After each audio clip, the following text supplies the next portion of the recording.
TV9 news के मತ್ತೊಮ್ಮೆ ಸ್ವಾಗತ। Skyline builders MD Avinash ಪ್ರಭು, director Dheeraj ಪ್ರಭು, gunman ಮತ್ತು ಸಿಬ್ಬಂದಿ ಟಿವಿ9 ಕ್ಯಾಮೆರಾವನ್ನ ಧ್ವಂಸ ಮಾಡಿದ್ದಾರೆ। ಅಲ್ಲದೆ ಕ್ಯಾಮರಾಮನ್ ವಿನೋದ್ ಕುಮಾರ್ ಮೇಲೆ ಕೂಡ ಹಲ್ಲೆ ನಡೆಸಿದ್ದಾರೆ। ಬೆಂಗಳೂರಿನ ರೆಸಿಡೆನ್ಸಿ ರಸ್ತೆಯ ಸ್ಕೈಲೈನ್ ಕಚೇರಿ ಬಳಿ ಕೆಲವು ಗುತ್ತಿಗೆದಾರರು ತಮಗೆ ಬರಬೇಕಿದ್ದಂತಹ ಹಣವನ್ನ ಕೇಳಲಿಕ್ಕೆ ಅಲ್ಲಿಗೆ ಹೋಗಿದ್ರು।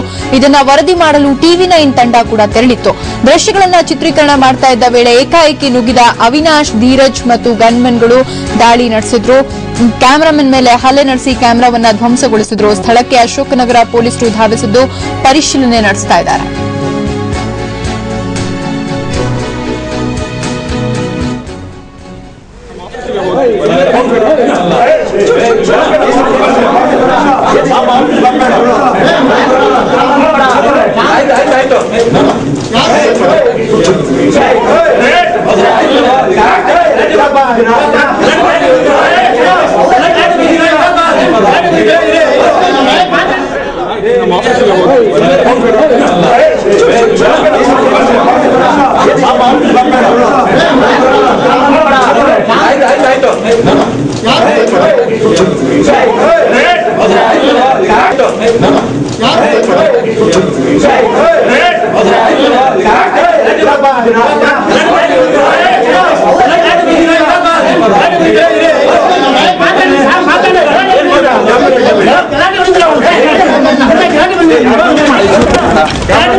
ಈಗ ದೃಶ್ಯದಲ್ಲಿ ನೋಡ್ತಾ ಇರಬಹುದು ಯಾವ ರೀತಿ ಸ್ಕೈಲೈನ್ ಬಿಲ್ಡರ್ಸ್ ಸಿಬ್ಬಂದಿ ಮಾಧ್ಯಮದವರ ಮೇಲೆ ಹಲ್ಲೆ ಮಾಡ್ತಾ ಇದ್ದಾರೆ ಅಂತ ಹೇಳಿ। ಎಂಡಿ ಅವಿನಾಶ್ ಪ್ರಭು, ಡೈರೆಕ್ಟರ್ ಧೀರಜ್ ಪ್ರಭು ಮತ್ತೆ ಗನ್ಮನ್ ಈ ರೀತಿ ಟಿವಿ9 ಕ್ಯಾಮೆರಾವನ್ನ ಧ್ವಂಸಗೊಳಿಸ್ತಾ ಇರುವಂತಹ ದೃಶ್ಯವನ್ನ ನೀವೀಗ ನೋಡ್ತಾ ಇದ್ದೀರಾ। ಅಲ್ಲದೆ ಟಿವಿ9 ಕ್ಯಾಮರಾಮನ್ ವಿನೋದ್ ಕುಮಾರ್ ಮೇಲೆ ಕೂಡ ಇವರುಗಳು ಹಲ್ಲೆ ನಡೆಸಿದ್ದಾರೆ। ಬೆಂಗಳೂರಿನ ರೆಸಿಡೆನ್ಸಿಯ ರಸ್ತೆಯ ಸ್ಕೈಲೈನ್ ಕಚೇರಿ ಬಳಿ ಒಂದು ಘಟನೆ ನಡೆದಿದೆ। ನೀವೀಗ ದೃಶ್ಯದಲ್ಲಿ ನೋಡ್ತಾ ಇರಬಹುದು ಟಿವಿ9 ಕ್ಯಾಮರಾಮನ್ ಮೇಲೆ ಹಲ್ಲೆ ಮಾಡಿದ್ದಾರೆ, ಹಾಗೆ ಕ್ಯಾಮೆರಾವನ್ನ ಕೂಡ ಹಾಳು ಮಾಡಿದ್ದಾರೆ, ಧ್ವಂಸಗೊಳಿಸಿದ್ದಾರೆ। ಯಾವ ರೀತಿ ಹಲ್ಲೆ ಮಾಡಿದ್ದಾರೆ ನೀವೀಗ ದೃಶ್ಯದಲ್ಲಿ ನೋಡ್ತಾ ಇರಬಹುದು।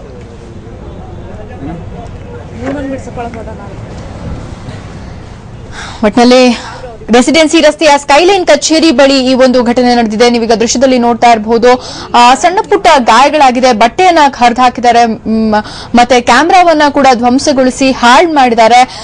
ಗುತ್ತಿಗೆದಾರರು ತಮಗೆ ಬರಬೇಕಿದ್ದಂತ ಹಣವನ್ನ ಕೇಳಲಿಕ್ಕೆ ಕಚೇರಿಗೆ ಹೋಗಿದ್ರು। ಆ ಸಂದರ್ಭದಲ್ಲಿ ಮಾಧ್ಯಮದವರು ಕೂಡ ಅಂದ್ರೆ ಟಿವಿ9 ಕೂಡ ಅಲ್ಲಿ ವರದಿಗಾಗಿ ಅಲ್ಲಿ ಹೋಗಿತ್ತು। ಆ ಸಂದರ್ಭದಲ್ಲಿ ಅಲ್ಲಿನ ಸಿಬ್ಬಂದಿಗಳು ಟಿವಿ9 ಕ್ಯಾಮೆರಾ ಮೇಲೆ ಅಟ್ಯಾಕ್ ಮಾಡಿ ಧ್ವಂಸಗೊಳಿಸಿದಂತಹ ದೃಶ್ಯವನ್ನ ನೀವೀಗ ನೋಡ್ತಾ ಇದ್ದೀರಾ।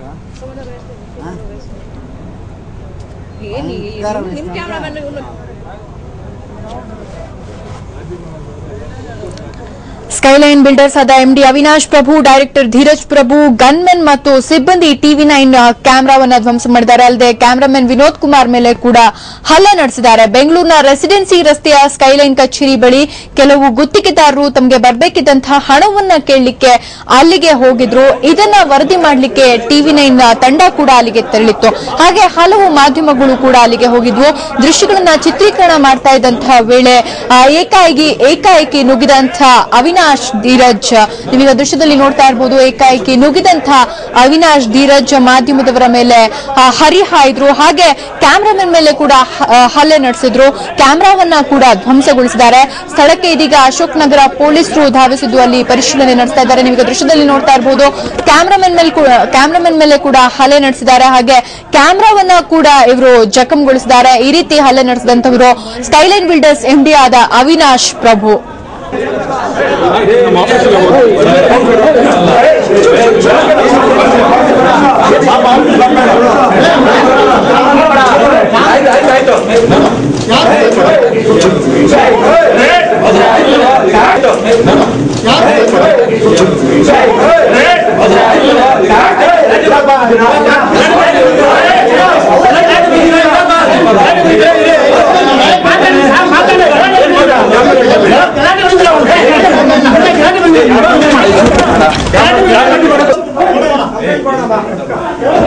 चलो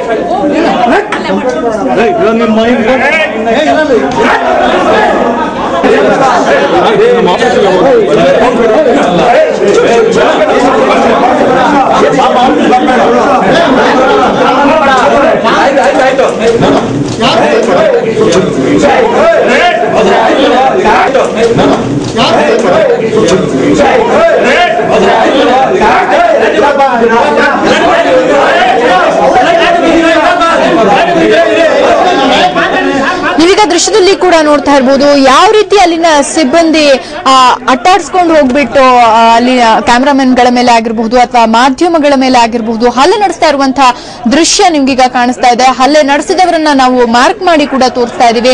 ಇದೆಲ್ಲ ನಡೆದಿರೋದು ಸ್ಕೈಲೈನ್ ಬಿಲ್ಡರ್ಸ್ ಆದ ರೆಸಿಡೆನ್ಸಿ ರಸ್ತೆಯ ಸ್ಕೈಲೈನ್ ಕಚೇರಿ ಬಳಿ. ಬನ್ನಿ ಈ ಬಗ್ಗೆ ಮಾಹಿತಿ ಪಡೆಯೋಣ ನಮ್ಮ ಪ್ರತಿನಿಧಿ ಮಂಜುನಾಥ್ ಅವರಿಂದ. ಮಂಜುನಾಥ್, ಈ ಸ್ಕೈಲೈನ್ ಬಿಲ್ಡರ್ಸ್ ಸಿಬ್ಬಂದಿಗಳು ಇಷ್ಟೊಂದು ಆಕ್ರೋಶಗೊಂಡಿರೋದಕ್ಕೆ ಕಾರಣ ಏನು? ಮಾಧ್ಯಮದವರ ಮೇಲೆ ಹಲ್ಲೆಗೆ ಕಾರಣ ಏನು? ಶೀತಲ್, ಏನಂದ್ರೆ ಬೆಂಗಳೂರಿನ ರೆಸಿಡೆನ್ಸಿ ರಸ್ತೆಯಲ್ಲಿರ್ತಕ್ಕಂಥ ಸ್ಕೈಲೈನ್ ಬಿಲ್ಡರ್ಸ್ ಇದೊಂದು ದೊಡ್ಡ ಬಿಲ್ಡರ್ಸ್ ಕಂಪನಿ ಆಗಿದೆ. ಬೆಂಗಳೂರು ಸೇರಿದಂತೆ ಬೇರೆ ಬೇರೆ ಮಹಾನಗರಗಳ ಒಂದು ಬ್ರಾಂಚ್ ಅನ್ನ ಹೊಂದಿದೆ. ಈ ಬ್ರಾಂಚ್ ಏನಂದ್ರೆ ವಿವಿಧ ಅಪಾರ್ಟ್ಮೆಂಟ್ ಗಳನ್ನ ಕಟ್ಸ್ಕೊಳ್ಳೋದು, ದೊಡ್ಡ ದೊಡ್ಡ ಕಾಂಪ್ಲೆಕ್ಸ್ ಗಳನ್ನ ಕಟ್ಸ್ಕೊಳ್ಳೋ ಒಂದು ಕೆಲಸ ಮಾಡುತ್ತೆ.